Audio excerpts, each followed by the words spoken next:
Student YouTube channel में आपका फिर से हार्दिक स्वागत है। आज बच्चों फिर से हम एक +2 क्लास के इम्पोर्टेंट टॉपिक के बारे में बता रहे हैं आपको, जो आगामी एग्जाम में बहुत ज़्यादा इम्पोर्टेंट है। आने वाले एग्जाम के अंदर आपको क्वेश्चन ये देखने को मिलेगा। ये सभी स्टेट बोर्ड और सीबीएसई बोर्ड के लिए भी इम्पोर्टेंट क्वेश्चन है। चलो आइए स्टार्ट करते हैं। क्वेश्चन क्या है बच्चों, आपके पास स्क्रीन के सामने क्वेश्चन है। Find the shortage distance between the lines whose vector form.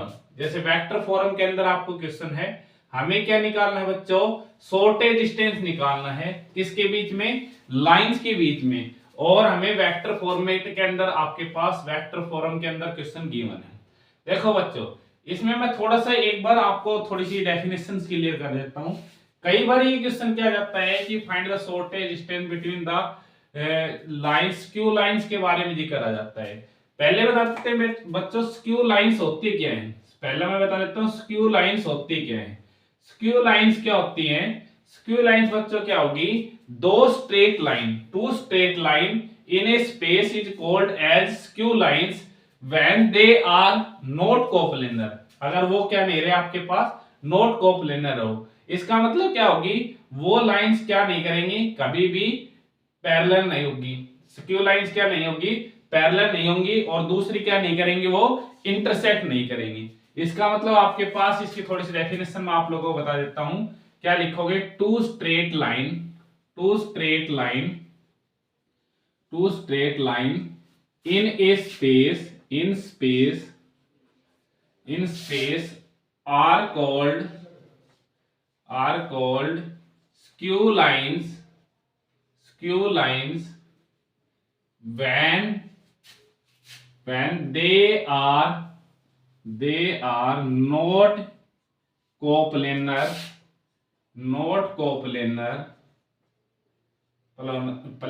thus skew lines are neither parallel nor do they intersect at any point।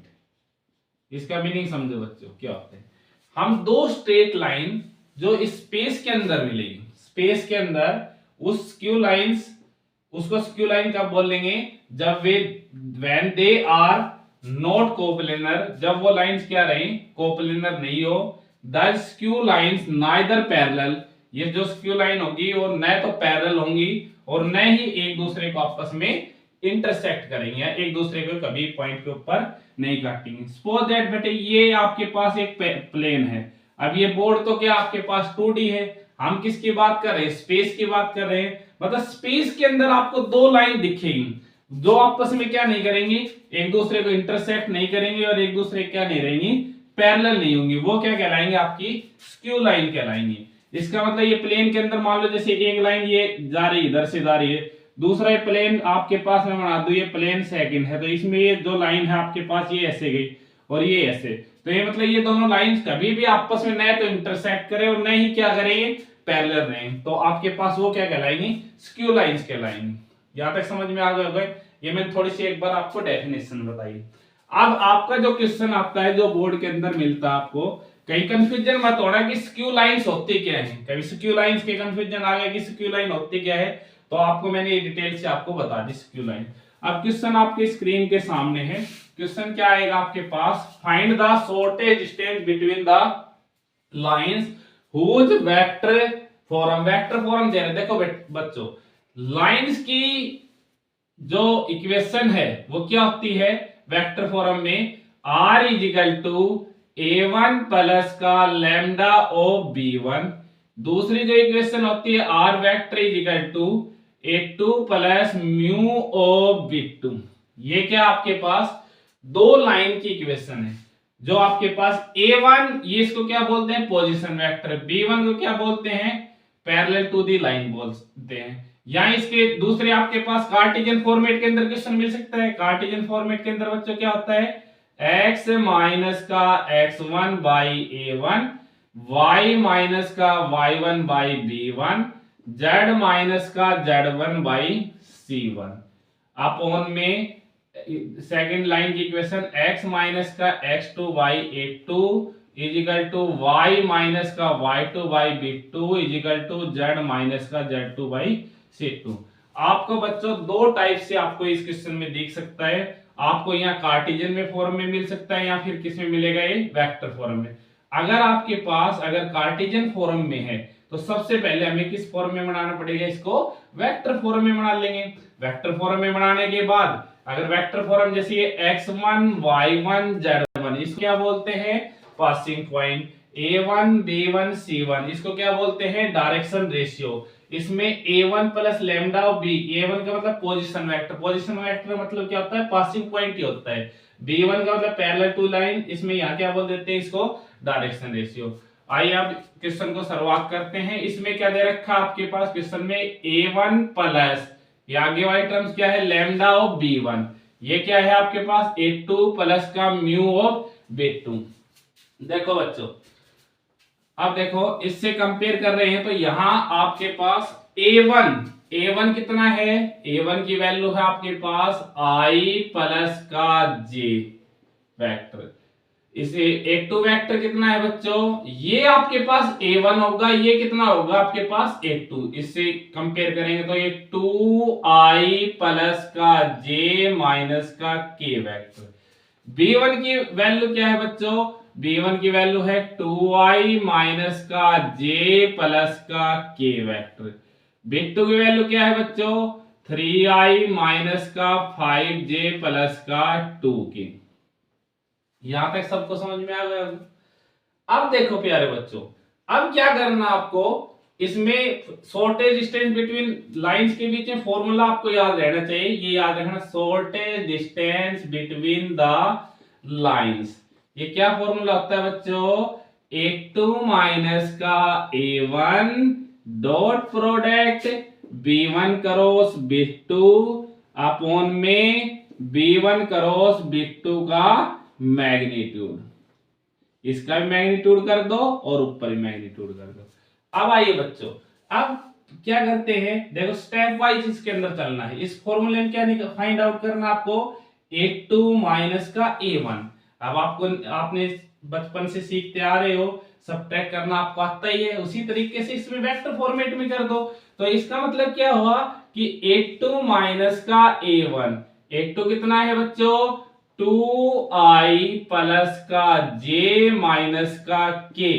अब देखो a1 क्या है, इसको ये माइनस का i माइनस का j, i वाले को सोल्व कर लो, 2i में से i को सब्ट्रैक्ट किया तो बच्चों कितना आ गया, i प्लस का j से ये कैंसिल हो गए तो ये बच्चे कैंसिल हो गए, इसका मतलब कितना आ गया, माइनस का k आ गया। a2 माइनस a1 समझ में आ गया होगा।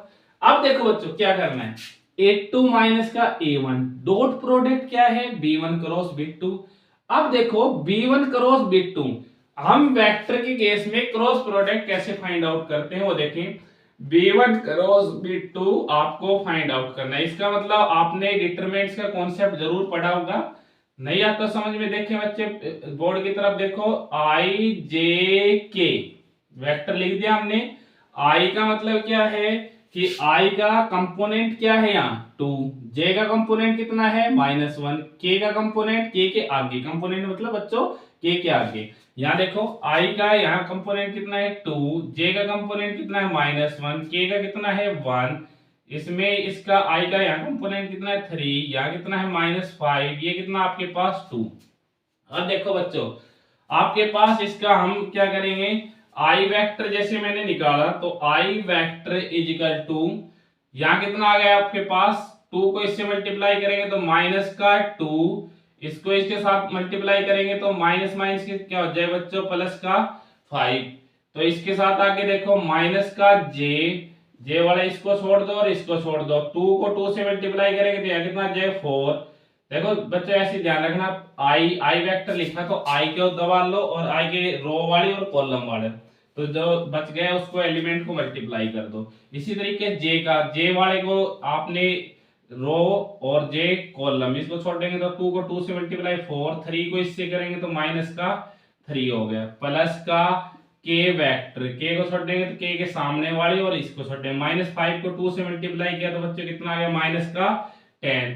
3 को 1 से मल्टीप्लाई करेंगे तो -3 और एक इसका हो जाए +3। ठीक है बच्चों, यहां तक समझ में आ गया होगा। अब देखो 5 - 2, यहां तक कितना आ गया बच्चों, ये हो गया आपके पास 3i।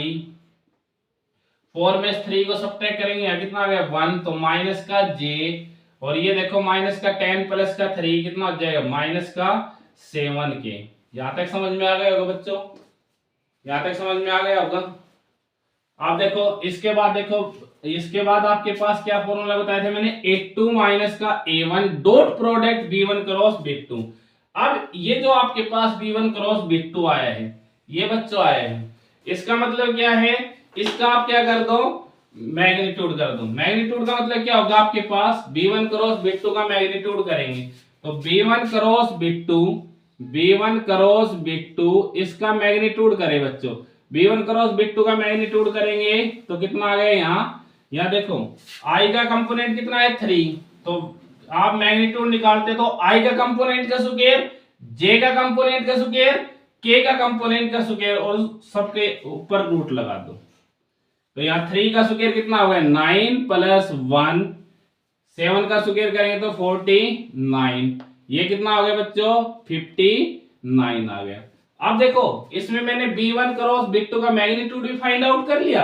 अब क्या करना आपको, a2 - a1 डॉट प्रोडक्ट इसके बीच में निकालना है, b1 क्रॉस b2 के a2 - a1 dot product b1 cross b2, इनके बीच में हम डॉट प्रोडक्ट निकालेंगे तो a2 - a1 कितना है आपके पास, i माइनस का k था, ये क्या है आपके पास i का i के साथ डॉट प्रोडक्ट 1 होता है बच्चों, i का i के साथ डॉट प्रोडक्ट 1, j का j के साथ डॉट प्रोडक्ट 1 होता है, k का k के साथ डॉट प्रोडक्ट 1 होता है। i का अगर डॉट प्रोडक्ट j के साथ करे तो वो 0, j का डॉट प्रोडक्ट k के साथ करे वो 0 होगा, k का डॉट प्रोडक्ट i के साथ करते हैं तो भी क्या होगा आपका 0, यानी सेम वेक्टर का डॉट प्रोडक्ट क्या होता है 1 होता है। तो यहाँ देखो 3 है, 3 को इससे वो करें मल्टीप्लाई तो यहाँ कितना आ गया आपके पास 3 आ गया बच्चों। यहाँ कितना है k का कोफिशिएंट कितना है यहाँ -1, -1 को 7 से मल्टीप्लाई करेंगे तो बच्चों यहाँ कितना आ गया आपके पास +7, 7 और 3 कितना हो गया बच्चों 10 हो गया।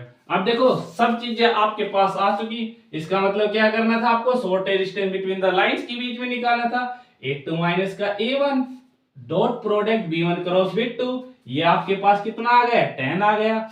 इसका मैग्नीट्यूड मतलब अगर नेगेटिव वैल्यू भी आ जाती तो हम क्या कर देते, इसको पॉजिटिव बना देते।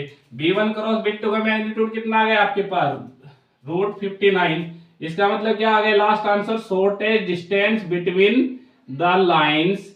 तो आप क्या लिखोगे, ये कितना आ गया आपके पास a2 - a1 10 अपॉन में रूट ये shortage distance between the lines. बच्चों अब लास्ट में ये आंसर लिख देते हैं, थोड़ा सा रफ कर देता हूं ऊपर, ये समझ में आ गया होगा यहां तक आपके पास। अब देखो इसके पास shortest distance between the lines के बीच में क्या आ गया आपके पास, यही लिख देता हूं स्टेप के बाद। इस स्टेप के बाद बच्चों shortest distance between the lines क्या आ गया आपके पास, लास्ट स्टेप में आंसर आ गया रिक्वायर्ड 10 अपॉन में ये आ गया √59 यूनिट्स।